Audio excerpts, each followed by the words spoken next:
Unemployed and Afraid acknowledges the traditional owners of the land we have recorded this episode on and of the land where you, the listener, are tuning in from. We would like to pay our respects to elders past, present, and extend our respect to any First Nations, Aboriginal, and Torres Strait Islander people joining us today, acknowledging that this always was and always will be Aboriginal land. Welcome to Unemployed and Afraid, a podcast that explores the messy middle of being out on your own and starting over with the people who've done it. I'm your host, Kim Curtin. Thank you for being here. Let's get into today's story of starting over. Hello there, and thanks for choosing Unemployed and Afraid, the stories of starting over for your attention and hopefully your inspiration to keep following your own path into magical and fulfilling work. My guest today is Sarah Andrews, and she knows a fair bit about creating a world that's built just for you. In fact, she's made an entire industry out of it, something that she didn't plan for or expect. It's this not planning for it piece that's got me really intrigued lately, that challenge and opportunity and learning to let go and trust that if you just keep nudging at those little things that interest you, even if you're frustrated, even if there isn't a roadmap or an obvious pathway as such, a semblance of a path will eventually start to appear, and it will be just what you need. Now, I know it doesn't always feel like that when you're trying at it, when the path is like basically covered in overgrowth and you're like weed whacking through it, trying to see a clearing, because that's legit where I'm at right now. But what I keep coming back to is trust. Trust in myself, ourselves, the trust in the process of trying something just to see where it goes. Now, for this episode, please mind my little pug woofing in the background in some parts. I haven't quite worked out the soundproofing in my new home yet. Just, I guess, another example of starting where you are and doing your best. But I hope you enjoy my chat with the inspiring adventurer, Sarah Andrews. My guest today is the ever-inspiring Sarah Andrews, best-selling author, stylist, and iconic teacher. Sarah is the creative imagination behind Captain's Rest, an iconic accommodation on Tasmania's west coast that has been featured in more high-profile publications than I could list. She's the inspiring teacher behind the Hosting Masterclass, Principles of Style and Storytelling, and her book, Principles of Style, which, together with Captain's Rest, have created an entire industry, supporting thousands of people across the world to live out their style and hosting dreams. And Sarah could absolutely write the book on starting over and following your instincts into a life you love. Allow me to set the scene for us a little further by going back in time. After spending a few years in her chosen field of spatial sciences, Sarah quit her job to travel overseas. And while travel helped Sarah to consider what she wanted in life, she was still craving peace and solitude. And so she bought a boat, learnt to sail, and planned for a 2-year adventure. In 2008, while on her sailing adventure, Sarah's boat hit something underwater. She lost everything, and if it wasn't for the Mexican Navy, she very well could have lost her life. The journey to make her way home to Australia wasn't easy, nor was facing the challenge of starting over yet again. Sarah went back to study, this time in design, and started her own graphic design studio. And while it started as a creative outlet, as it can happen, it soon generated some of the same feelings she had hoped to leave behind. And once again, there she was, facing starting over. And it was around this time that she discovered a tiny cabin in Tasmania. And this is where we will start our story from today. Sarah Andrews, welcome to Unemployed and Afraid. Thank you. I'm excited to finally be here. It's such a pleasure to have you. And on this beautiful Saturday morning where we're trying to stay warm in our respective homes in Tasmania. Yes, I have the heater blaring right next to me. Yeah, we'll try not to buy into the stereotype that Tassie's freezing, but it is actually pretty cold. Sarah, tell me, before we delve into your incredible story, I would love to learn a little bit more about you, and I'd love to know how your best friend would describe you. Oh, that is hard. There's probably a lot of words. I feel underprepared for this. We always do. Maybe adventurous. I am always looking for an adventure in every moment of every day, whether it be around me or internally or with everything I'm doing. I just am an explorer at heart. That's beautiful. And I love that you mentioned when you're adventuring, the adventuring internally. It's such an important part of exploring. Yes. I mean, if I'm not adventuring externally, I've got my head in a book, I'm wandering through a story tale somewhere. I just can't seem to stop. And the funny thing is, at school, it was always on the report cards, like, Sarah has her head in the clouds, Sarah Needs to pay more attention. Sarah's attention wanders, often, all those things. But now as an adult, that's probably my best quality. Oh, that's so nice. It's always nice to think about how your friend would describe you, and if in fact it's maybe what you think of yourself. So I love that is really aligned to how you live your life, and they know that. Yes. Where I live in a forest, but behind me is a giant farm. So I have the pleasure every day of being able to walk in any direction, including on the farm, and through the forest where all the animals have made their little tracks. So even though I've lived here for 2 years now, I still haven't found every nook and cranny within, 5 kilometers around me, which brings me joy every day. Oh, that's so special. What animals do you have on the home there? All the Tassie animals are here. We've been feeding the possums at night, so they quite like banana.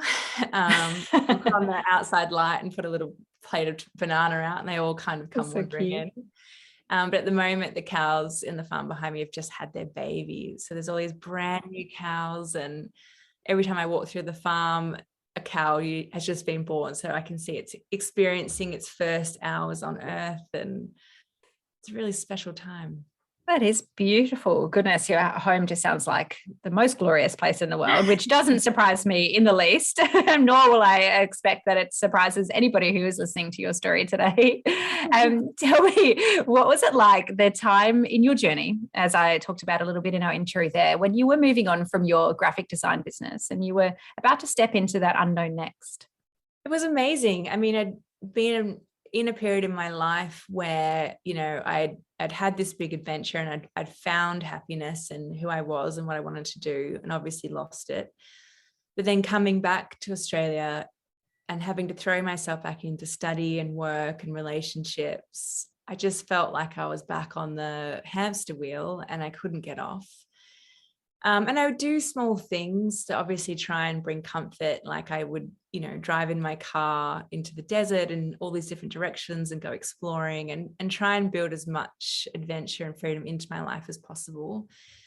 It just wasn't enough. So I remember I drove my car from Alice Springs to Strahan, Tasmania, which was about a 7-day drive. Wow, that's a big drive. Ferry and driving. And I just remember the closer and closer I got to the cabin, I could just feel, my shoulders drop, my skin start to tingle, my heart start to race with joy, because I was driving through these misty mountains and dark, damp forests, and I could feel myself leaving the rat race in the world and entering back into this life that I felt like was where I belonged.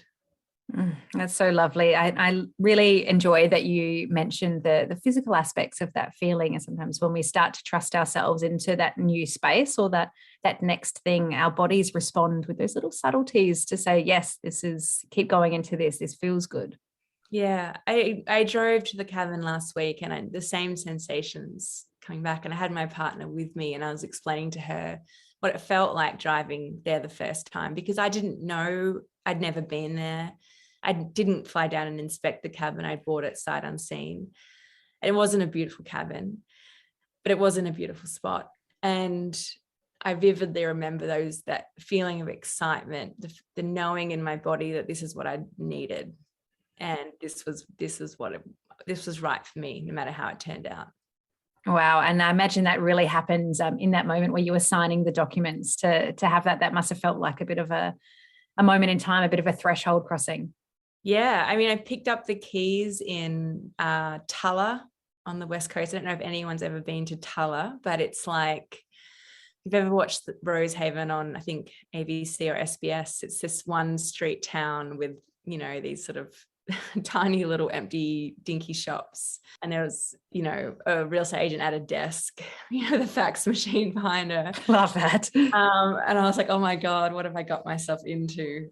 But yes, it was amazing. I wonder if she still has a fax machine.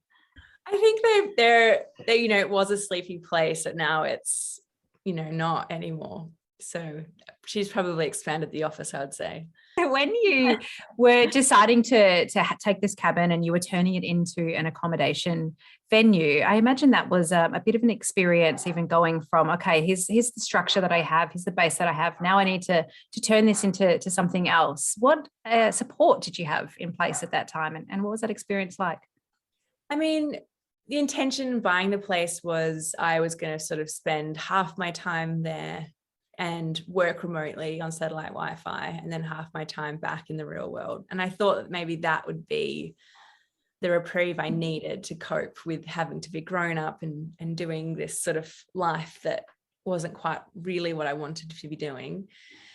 But, they say man plans, God laughs, and terrible series of events happened all at once, health, my relationship, obviously that knocked onto my finances. So all I had was this cabin, and I had almost finished renovating it too. So I really called on everything that I'd spent my life doing, which was, as a spatial scientist, my role was going into areas of study and finding out the unknown. So I would go and work with geologists or archaeologists or engineers, and they would explain to me these complex problems that they'd have. And my field of study was finding the answers to these complex problems through science. So I applied that to the accommodation industry. So back then, Airbnb wasn't really a big thing. It was for cheap accommodation. So people were renting out their caravans or their spare rooms. So it was kind of the option you would use if you were looking for like the very cheapest accommodation, where you were going, mostly used by backpackers. So I kind of had to learn the industry, but also learn, okay, how am I going to take this unknown cabin in a very unknown remote place and put it in front of everyone possible, make it iconic, and also make it expensive on a platform which isn't, so I had a goal in mind of what I needed it to do, just purely out of needing to live and get through what I wanted to get through.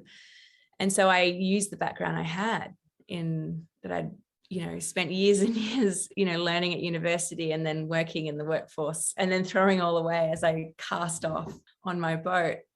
I watched a beautiful Steve Jobs interview. He did a speech before he died, and if anyone hasn't seen it, you should watch it. But he talks about how sometimes you can only connect the dots looking backwards. Yes. And, at that point, I'd been a scientist and a sailor and a designer and a traveler, obviously. And none of those things made sense. There was no job description for any of those things together. But then suddenly, and I was like, oh my God, if anyone in the world could figure this out, I've actually got the skills to do it. So that's what I went to work on. I absolutely love that you brought up the retrospective nature of joining the dots. And I think for those who listen to this podcast in particular, and myself, because it is the very reason that I started this podcast, is when you are looking to do something new, but you don't necessarily know what that looks like yet and why and how you're going to get yourself through it. That is just such a challenge to join any dots, and such a frustration. I know I often wake up and, it's this. No, it's not that. No, start again, and just keep going. And was there those sorts of times for you where you just felt like you were getting closer, but then, pulling away? And through those times, how did you keep yourself coming back into settle? Captain's Rest became very successful really quickly, which was amazing. And I spent, obviously that first year or two refining my methods and testing hypotheses and, implementing new things, which even made it more successful, to the point where it was just ridiculous, but I was just doing it because I wanted to learn as much as possible and just see where I could take this. But the same time, I was very sick, and I was very private about that. So I was getting a lot of attention, and my work was getting a lot of attention. Obviously, people wanted to know what I had been doing, what I'd done, and wanted to learn it. And I was doing my best, but being so sick, I had a lot of difficulties in that time. Emotional and physical output just was hard. I remember my first big feature was in a country style magazine. And at that point, I'd had quite serious autoimmune issues. I couldn't really see properly and my brain was not working well enough to kind of read the article. And, everyone was kind of ringing me up, excited for me of what I'd done, but I couldn't, I had to, it was just a horrible feeling of not being able to enjoy those moments and not really wanting to explain why either. Did you ever regret starting Captain's Rest at that time? I mean, sometimes I go there now and I see, obviously what's happening around Captain's Rest. So literally every shack around Captain's Rest has been turned into a Captain's Rest replica. Obviously when I went there, it was sort of me and a couple of old fishermen and the ducks. And, I spent 6 months training them, like teaching them by hand to trust me. And then I'd teach their babies and it was just this beautiful slice of unknown, like this magic place people didn't know about. And now it's been commercialized, I guess. So I do have these difficult feelings of like, have I done the right thing? But then also I don't think I was to know that this is the impact it would have had on, so much around it in Tasmania, in the world. It's made a big impact. But yeah, I don't know. It's a hard one. Yeah, it definitely is. I think you touch on a couple of interesting points there where, perhaps there's people who wish to create a life for themselves that they love. And maybe the first step is to look and see what else has been done before. And I think we're all guilty of that. And I think it can be really positive and really inspiring to get you started. But just speaking from my own experience, I know that it's important to pull back and make sure that whatever it is that you are doing when you're starting something for yourself is for you, and perhaps not necessarily with the premise of making money or the premise of following a rule book of what can be really successful for yourself. And I guess it's a little bit of a loaded stream of thought because I am a passionate graduate from Principles of Styles of Storytelling. So I understand the importance of knowing your own story. But it is a lesson I think that needs to be learned when you're in that process, because it's scary to go out and think about what your plan could be if you can't see it in front of you or seeing it being done before. What would you say to someone that's right in that space where they're looking for the answer outside of themselves?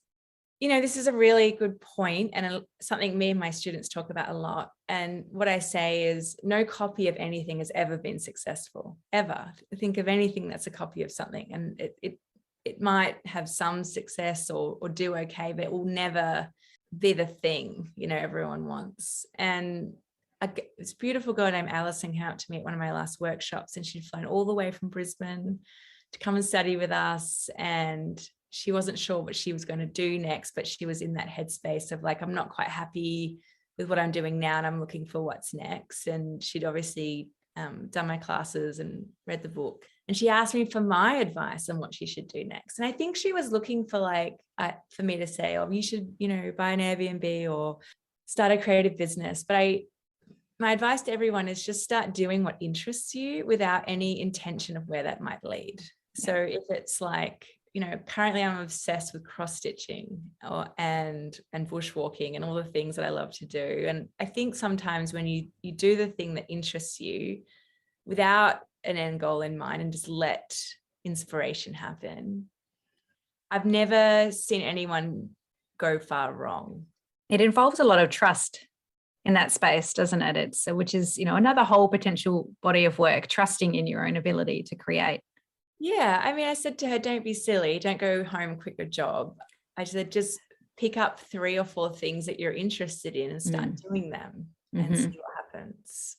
I love that. It's really wonderful advice. So she's a lucky lady to have heard that. But I find that, even in my own journey, being a new person at something is a real challenge, and sucking at something for a little while is a challenge to get over. Have you ever had that feeling where you're following a curiosity and you have to push past that time where you're like, I'm awful at this, but I'm going to keep following it because I'm interested?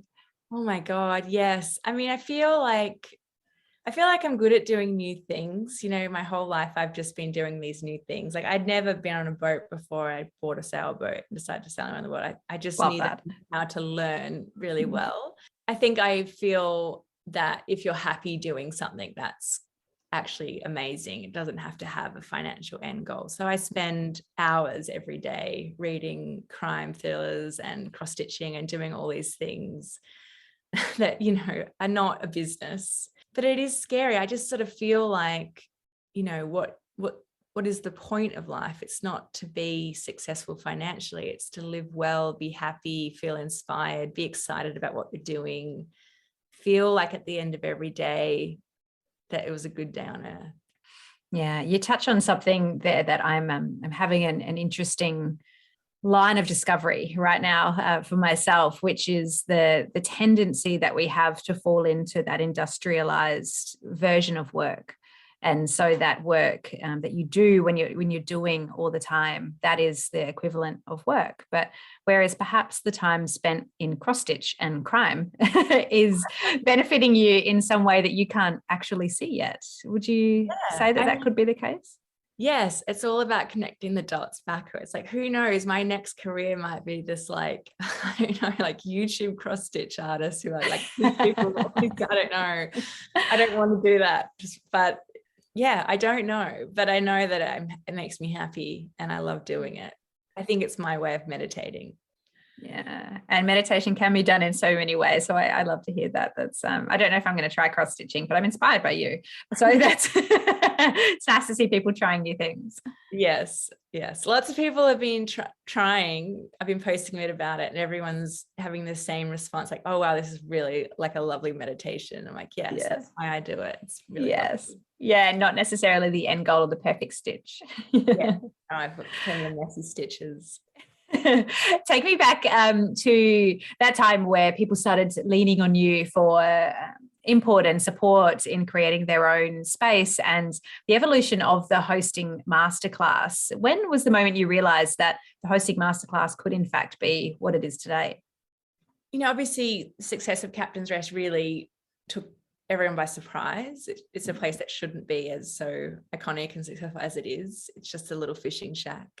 And lots of people following me had been hosting for a long time, or had bought properties, or had a family property, and they were reaching out to me for support and advice. So I took on lots of private work helping people, and they all became really successful. And then, you know, the floodgates really just opened for people contact me. I think there was a point there I'd get like 10 messages a day of like requests to consult, and still being so sick, I decided the best thing to do would be put on a series of 3 workshops around the country and then get to everybody who wanted to learn how I do what I do.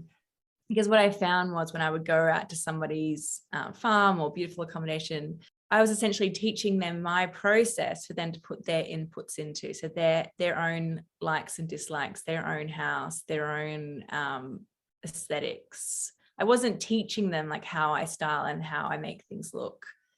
Just for an example, I was helping them develop their own sense of style and teaching them the science of arrangement so they could choose things and put them together beautifully. And so instead of like, this is how a shelf should look, the idea is this is the process of designing your own shelf. And, you know, I think in those first 3 workshops, we had about 50 students, and every single one of them within 6 months went on for covers of magazines, like, you know, just insane success. And then I just haven't stopped teaching from then. It's been, a roller coaster. The first student who came to my first workshop never left. She came on board as our first full-time team member. And then the lady, Cheryl, whose beautiful church, she kindly lent me to run the first workshop. She is on our team now as a stylist. And basically we built an entire industry around the world of iconic hosted homes. And, you know, for an example, like Country Style had a Dream Stays issue that came out this month, and, you know, 10 of the 15 properties were students. Like every list of every, you know, top 10, top 50, top 100, 80 to 90% would be students, which is amazing. That must feel very rewarding seeing that. Yeah, it is amazing, because I remember what it was like before the class and now looking at the landscape, and it's incredible. And it's also incredible to be recognized as the professional in this space. It's really cool, actually. Joining the dots backward, I can see how I've ended up here. But at the time, it was a bit of a shock, everything that was happening. And I imagine there were those days where it was a bit of a scramble as well. I mean, you mentioned that your first full-time employee came on after the Hosting Masterclass had started. So you did all of that by yourself in the lead up, planning the curriculum and the day, and wow. Yeah. I mean, I had the curriculum because I was just going to teach how I do it and give people kind of materials where they can put their own inputs through. But I remember at that first workshop, Cheryl was doing like the sandwiches and the teas in the background, and Amanda, even though she'd paid a lot of money to be there, she was getting people's like names and addresses so they could send out like an email list. And she came up to me at lunchtime and she's like, oh, just so you know, like you should email everyone out the details of everybody else. Like I didn't know how to do those things and they were all helping me. So I've learned a lot on the way. I think, God, I can't. In the last 2 years, we've taught 1,500 students. Like it's a lot, but we have an amazing team. And yes, now I am a workshop expert. If anyone wants to learn how to put on a workshop, I can teach you because yes, it's been a few. I love that because you weren't a workshop expert at the time that you put on a workshop. And I think that's just a really important takeaway for so many of us who are moving into that space of trying something new or creating something for yourself, that you don't necessarily need to know everything just to get started. Just to start with something that feels right to you, and the teachers will appear or the supporters will appear and you will learn. Yeah, I guess it's that thought of doing things without the end intention in mind. When I put on those workshops, my full intention was actually to go sailing afterwards. I'm like, okay, after this, I'm going to go buy a boat, I'm going to go sailing again and just, live off the captain's rest incomes. But if you do the things you're interested in and you feel drawn to and you feel like are important and people want from you, you just, the path appears that is right for you. I know I was walking this morning and talking to a friend and I was saying that even though I work hard, there's a lot going on, I love all of it so much that I work hard because I love it, because every hour of every day just lights me up with the things I get to do and the people I get to do it for. And, I've always felt like, your joy is like a little butterfly and you're essentially just following it through the grass, wherever it may lead, and just try not to think too far about where it's actually going. Just following this little joy butterfly is how I like to think about things. That's a beautiful way to think about things. What is a day, not a typical day because I won't label it in that way, but just pick a day from last week and tell me what it was like for you. Gosh, every day is so different. I'm trying to think of a really interesting day. I'll pick today because I'm a very present person. I can't really remember too much about what happened last week.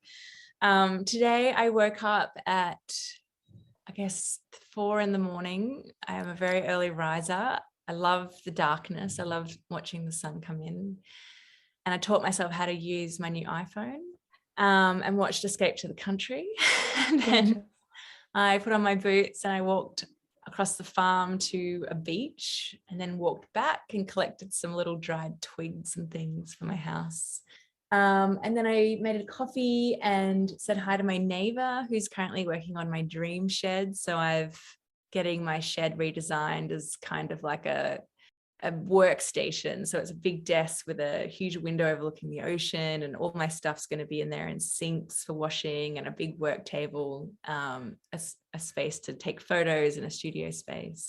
And then jumping on the computer and having to do those things like emails and replying to Instagram DMs, podcasting with you.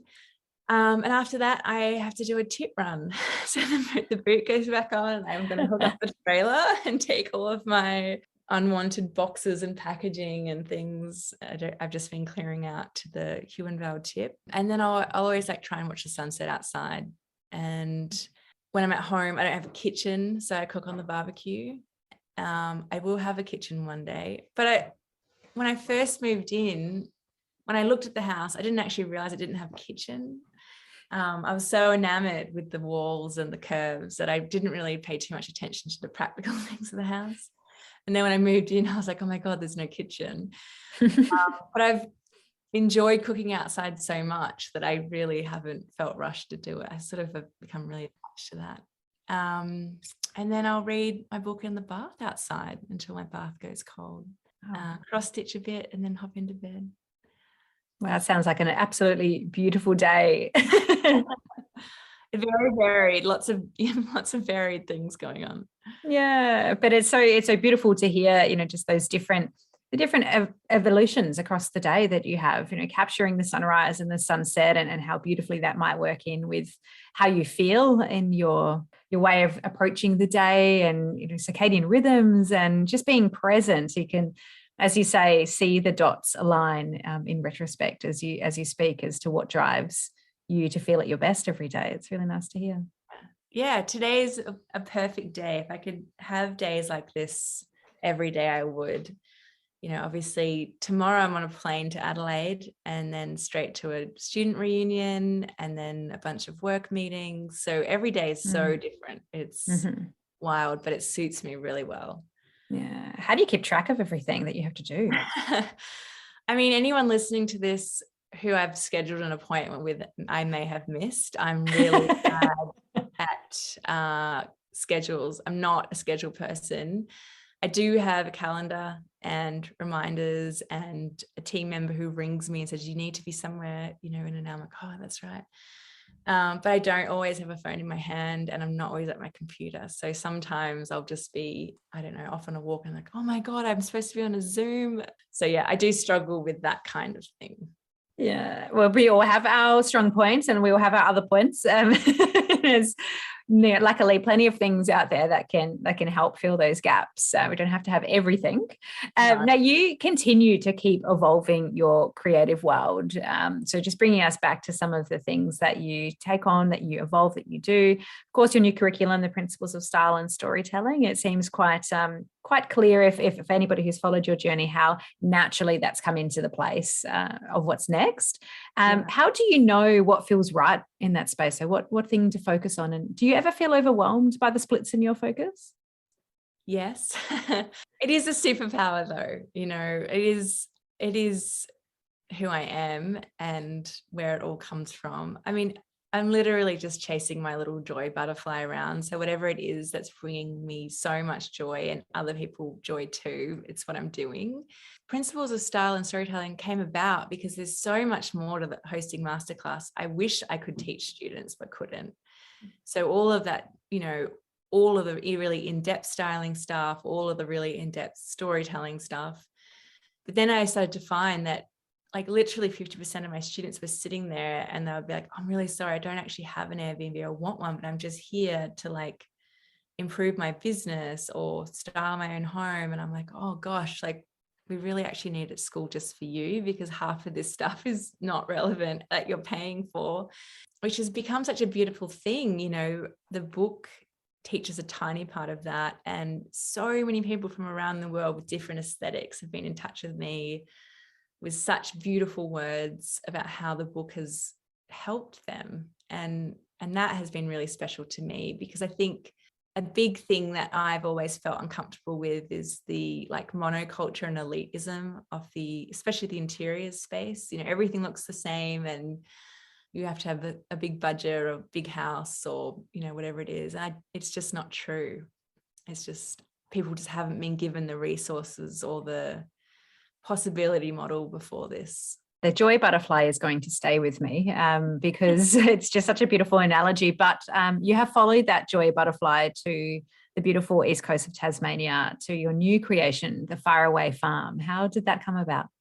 I mean, my students have always asked me, like, why haven't you done another one? And I've always said, well, like, two reasons. I'm so busy teaching you. I just can't think of taking on another project. And that kind of excuse died when I brought on 2 team members to help me, with everything that we're doing. And then I found, and the other thing I'd say is I don't want to ever do something that doesn't feel as special to me as Captain's Rest. Captain's Rest, I chose to be a special place to me, not as a business. And I'd want to feel that way around whatever's coming next.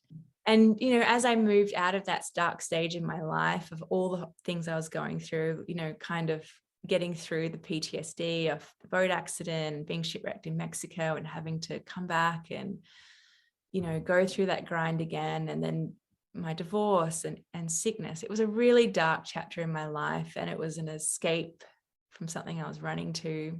I needed to run from. But my life is different now. I don't feel sad about any of those things. And I've found all of the happiness that I was looking for. And then the farm for me has always been this beautiful dream of like butterflies and roses and wildflowers and, all of the beautiful Enid Blyton storybook English fantasies I had as a kid growing up. When I was a little girl and I think about my future, I never dreamed of the white picket fence. I always dreamed of a cutting rose garden. That was my thing that I wanted, when I grow up, I want to have a cutting flower garden. And so when the farm came up, all of that joy, and those special, I guess, fantasies, I thought, I'm going to do it. Why not? And so, yeah, I mean, and I'm being really intentional, and I'm being really focused on making a place for me and not being too worried about what other people would want or would think. And for the first year, I'm not letting it out. I'm just going to live there and enjoy it all and just be really present with how wonderful it is to watch. I think we've ordered 300 roses. We're planting fields of wildflowers. I planted 1,000 bulbs last couple of weeks ago, and just getting to watch that. It's a small farm, but I'm turning it into a giant flower garden, and just getting to watch those flowers grow through the seasons and then die and then change. And yeah, I'm really excited about it. It's a project for me. I think it's where the joy butterfly has taken me. There's something very poetic there about the flowers and allowing yourself the space and the time to step back and watch something grow and evolve. There's definitely something there in terms of placing the dots onto your entire journey to where you are now. So it sounds beautiful.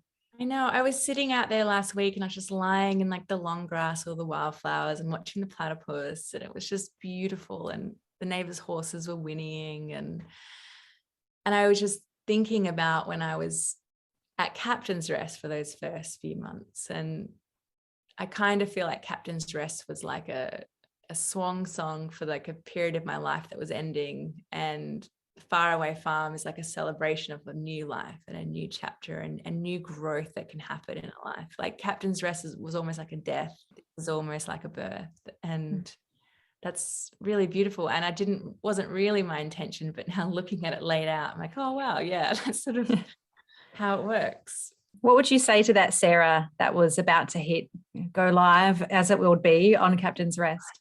You had no idea what's coming for you. I had no idea.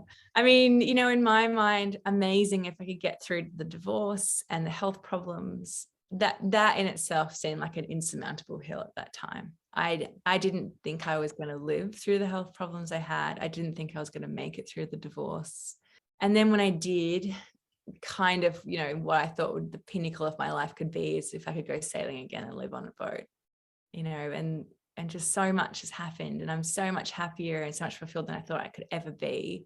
And I think it's just about, because I've just followed what's made me happy and interested and let what's happened happen around me.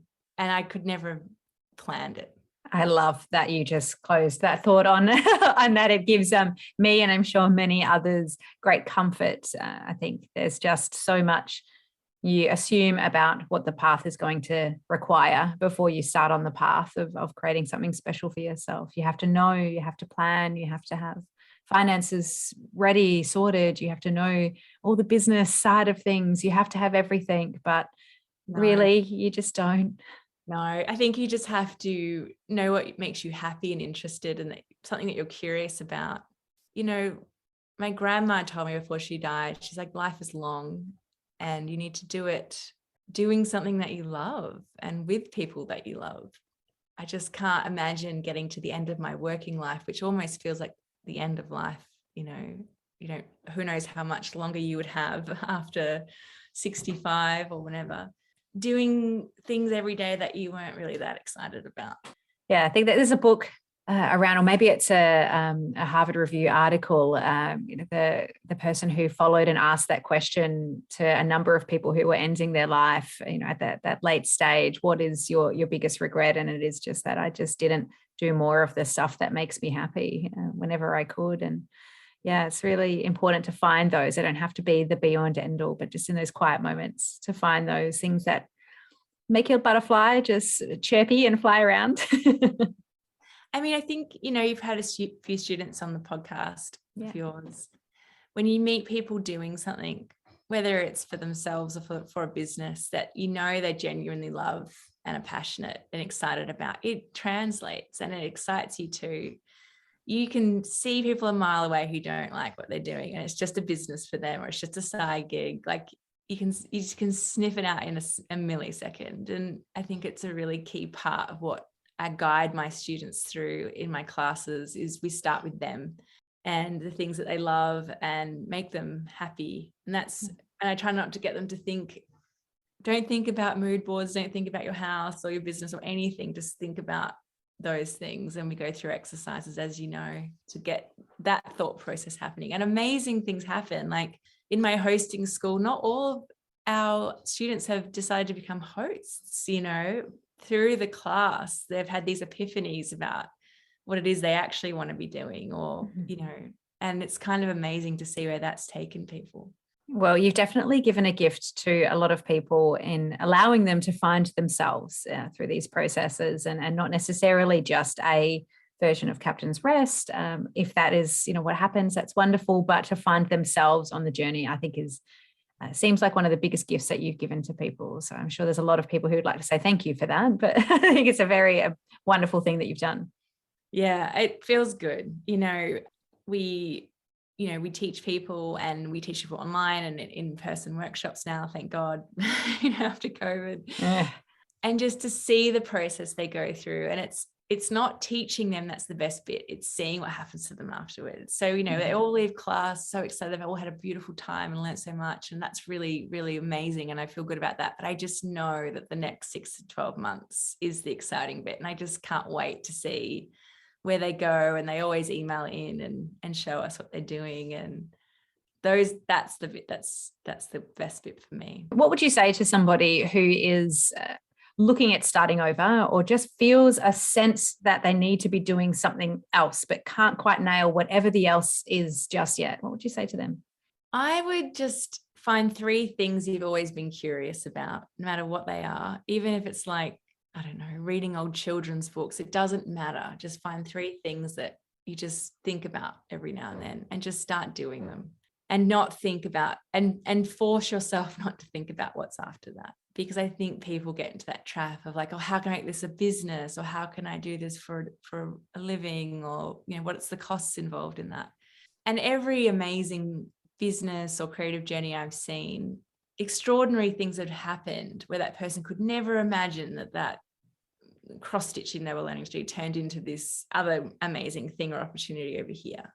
I just think follow those things that make you curious and excited, and just do them, and then see what happens next, and then see what happens next, and then see what happens next. And I think you find when you start following a path like that, little things start to change, opportunities arise. Someone says something to you, so, I have this space, or I have this idea, or I do this, maybe we could do something together. Like these things just happen. And then I really do feel like people end up doing what they're supposed to be doing. They're so joyously happy and excited about it, and they're successful because it radiates off them to the world of how excited they are to do this thing that they're doing, and people want to buy that or be a part of it or learn from them. That would be my advice.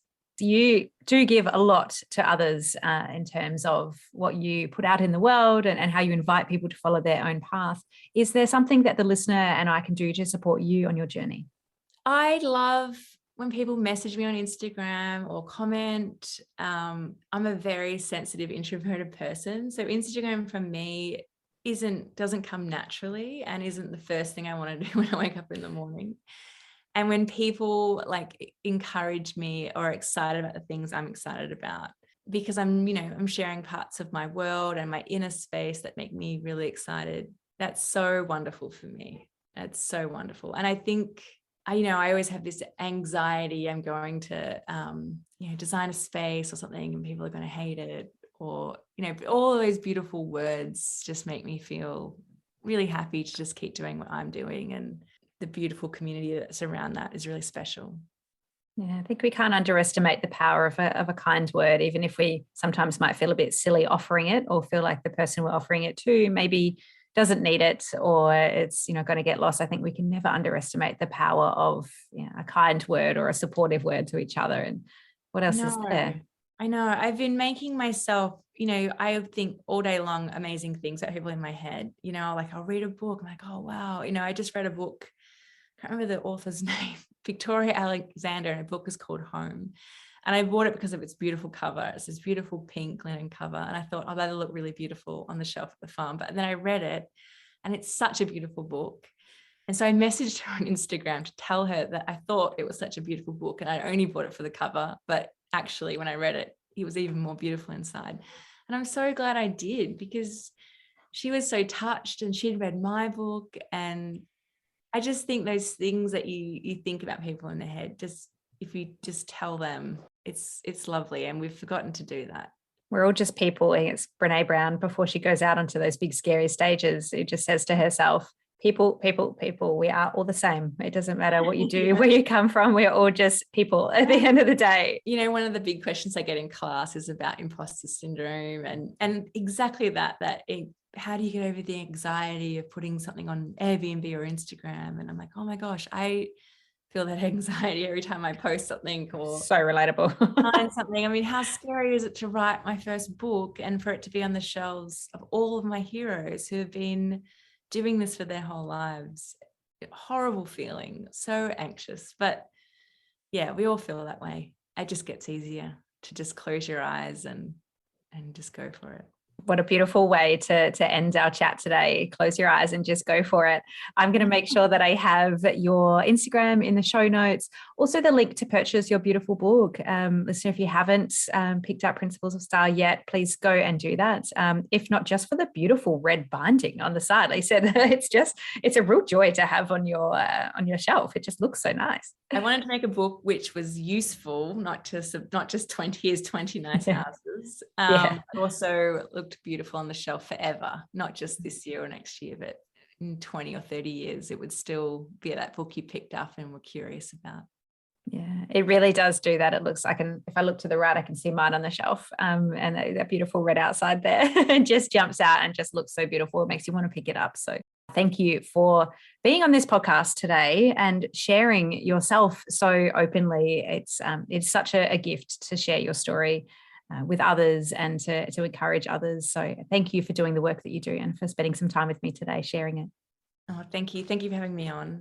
Thank you for listening to Unemployed and Afraid, the stories of starting over with your host, me, Kim Curtin. If you liked the episode and are keen to hear more, please hit the follow button and leave a review. And let's keep the conversation going on Instagram @unemployedandafraid, where there's more goodies and links to today's show notes. See you there.